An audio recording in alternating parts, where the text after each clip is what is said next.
ഇടയായിരുന്ന വിശുദ്ധ പൗലോസ്ലീഹ റോമാക്കാർക്ക് എഴുതിയ ലേഖനം 1-ാം അധ്യായം 1 മുതൽ 23 വരെയുള്ള വചനങ്ങൾ. അവർ ദൈവത്തെ അറിഞ്ഞിരുന്നെങ്കിലും അവിടുത്തെ ദൈവവുമായി മഹത്വപ്പെടുത്തുകയോ അവിടത്തേക്ക് നന്ദി പ്രകാശിപ്പിക്കുകയോ ചെയ്തില്ല. മറിച്ച് അവരുടെ യുക്തി വിചാരങ്ങൾ നിഷ്ഫലമായി തീരുകയും വിവേകരഹിതമായ ഹൃദയം അന്ധകാരത്തിൽ ആണ്ടുപോവുകയും ചെയ്തു. ജ്ഞാനികളെന്ന് അവകാശപ്പെട്ടുകൊണ്ട് അവർ ഭോഷന്മാരായി തീർന്നു.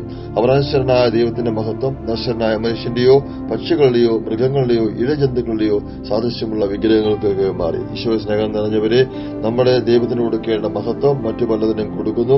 നമ്മുടെ വിചാരങ്ങൾ നമ്മൾ വിചാരിക്കുന്നു നമ്മൾ വലിയ ജ്ഞാനികളും ബുദ്ധിമാന്മാരുമാണെന്ന് ചിന്തിക്കുന്നു.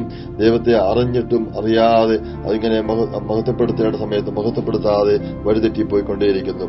സർവശക്തനായ ദൈവത്തിന് നമുക്ക് ക്ഷമ ചോദിച്ച് യാചിച്ച് കർത്താവിന് ചേർന്ന് നിൽക്കാം. ആമേൻ.